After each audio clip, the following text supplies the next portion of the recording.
do Ciro, vai. Ah, não. Ciro voltou. Deixa pra depois. É bad vibes. Não. Tá bom, vamos falar. Não tem. Vocês querem ver a palestra inteira do Ciro? Tá separada aqui. Não. Brasil, que futuro você não quer ver?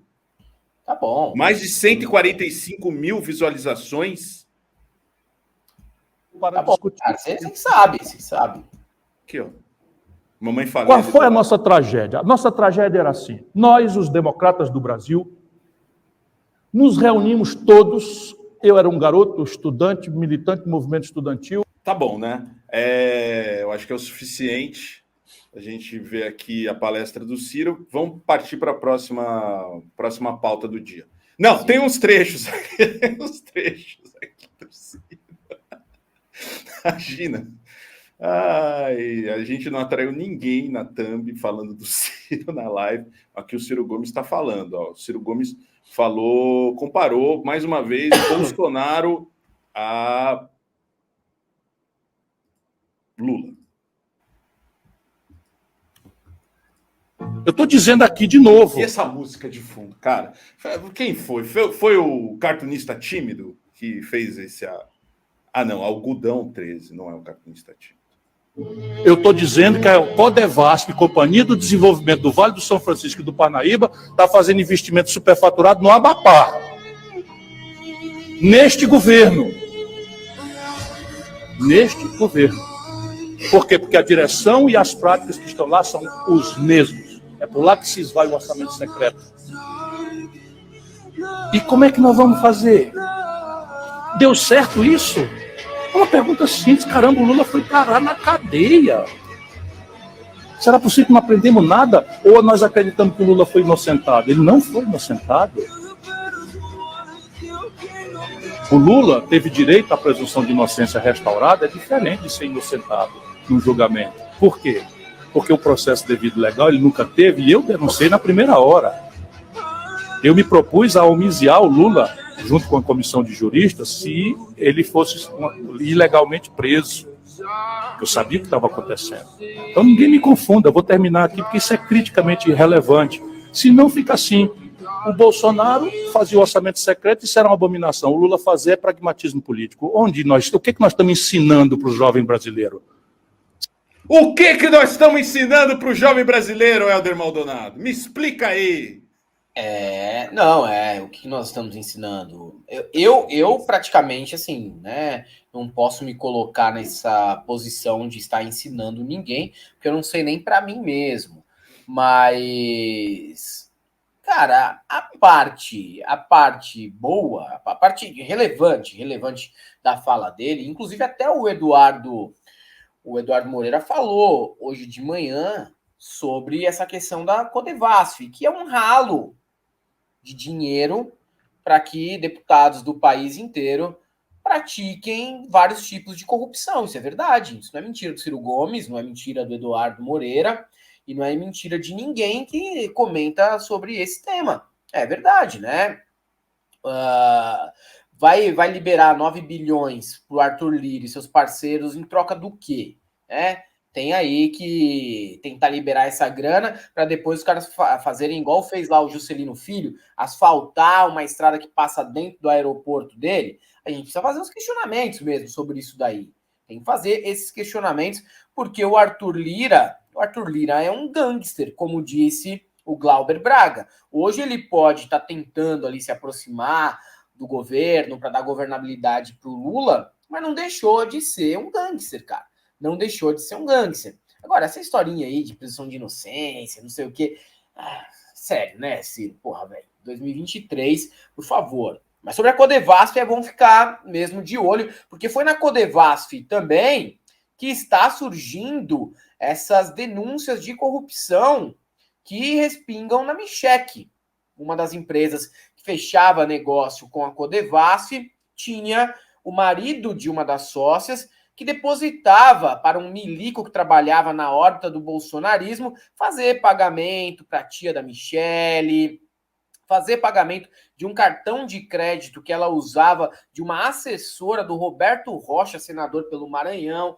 Então, é bom ficar de olho mesmo nessas estatais aí que muitas vezes são usadas pela direita que agora está junto com o Lula, para fazer todo tipo de ilícitos e corrupção. Daí depois chega lá na frente, em 2026, começa a respingar um monte de corrupção desses caras aí, União Brasil, PP, PL também, que às vezes vai se aproximar do Lula. E aí sabe o que a mídia vai fazer? Vai noticiar da seguinte maneira: deputado aliado do governo.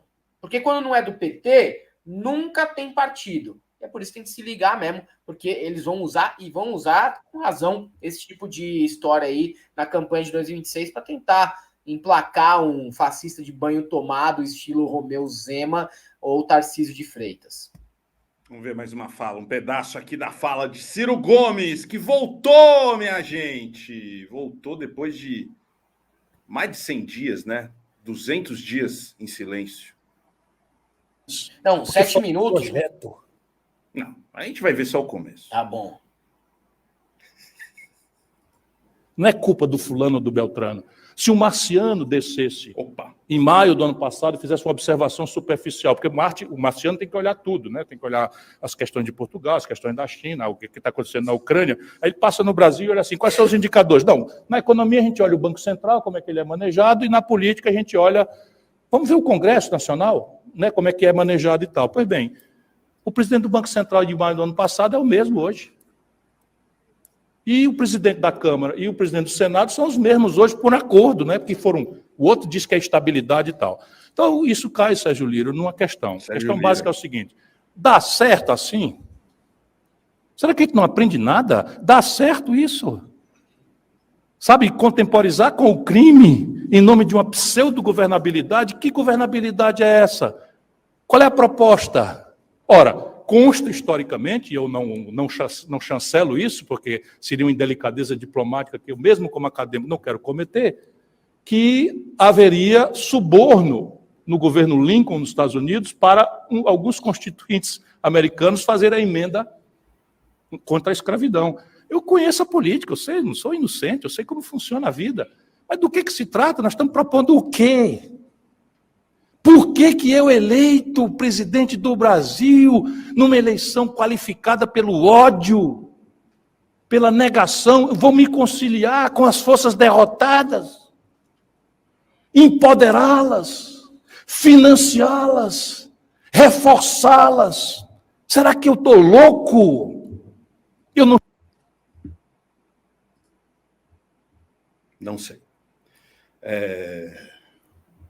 É a pergunta que fica. As perguntas que ficam, né? Assim, sobre o Lira, sobre o orçamento secreto, isso aí ele tá com a razão, não tem nem o que discutir. Agora, quando a pessoa nunca foi presidente, é muito fácil acreditar que conseguiria uma governabilidade, sem fazer nenhum tipo de pactuação com o Centrão. Isso sequer existe no presidencialismo brasileiro, que é sempre de coalizão. O que a turma boa não entende é que, olha só, veja bem, o PT, mesmo sendo o maior partido de esquerda do Brasil, mesmo tendo a segunda maior bancada da Câmara dos Deputados, mesmo sendo o partido com uma estrutura que tem, consegue ter uma enorme dificuldade de governabilidade, e isso em qualquer cenário. Mesmo ganhando do Bolsonaro apertado, ou ganhando em 2002, 2006, não tem jeito. Aí, o Ciro acredita que com o PDT, que é um partido já rachado, um partido que ficou fisiológico nas últimas 2 décadas, ou até mais, porque já nos anos 90, com o Brizola vivo, foi porta de entrada de figuras como o próprio Antony Garotinho, conseguiria uma governabilidade maior, tá? Com uma bancada menor e com um partido menos representativo em nível nacional. Pô, é muita autoestima, né? Eu já falei. Às vezes a crítica do Ciro ela não está errada, mas ele acredita que conseguiria ele sozinho, né? Que é uma pessoa, inclusive, que é bastante cordata no trato, né? Ele conseguiria tranquilamente ter uma governabilidade muito mais tranquila e menos ruidosa que a do PT. Aí me desculpe, Me desculpe, ainda coloca ali o ponto do Roberto Campos Neto. Ok, o Roberto Campos Neto é presidente do Banco Central. Mas quem é que mudou a história do Banco Central ser autônomo? Não foi o Lula. Ele vai ter que aguentar aí 2 anos ou tentar pedir a cabeça do cara por algum meio no Senado. Não sei se vai ser o caso. Não sei se vai ser o caso. Mas essa história de, não, porque ele faria, se ele estivesse lá, não faria, cara. A governabilidade no Brasil é um negócio extremamente difícil e o presidencialismo de coalizão vai ser sempre a tônica. Vai ser sempre a tônica, não tem jeito. Isso daí é difícil mesmo de engolir, porque parece aquele negócio de engenheiro de obra pronta. Não, se eu tivesse lá, eu faria. Não faria. Isso eu posso ter certeza, não faria. Muito bem.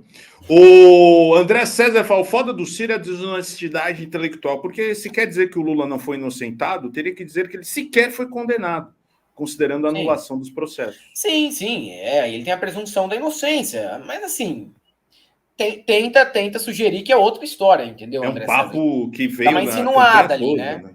É, papo chato, né? O mesmo papo de 6 meses atrás, né? Podia trocar um pouquinho o 6 disco, anos, né? quase. Puta, meu, é complicado, né?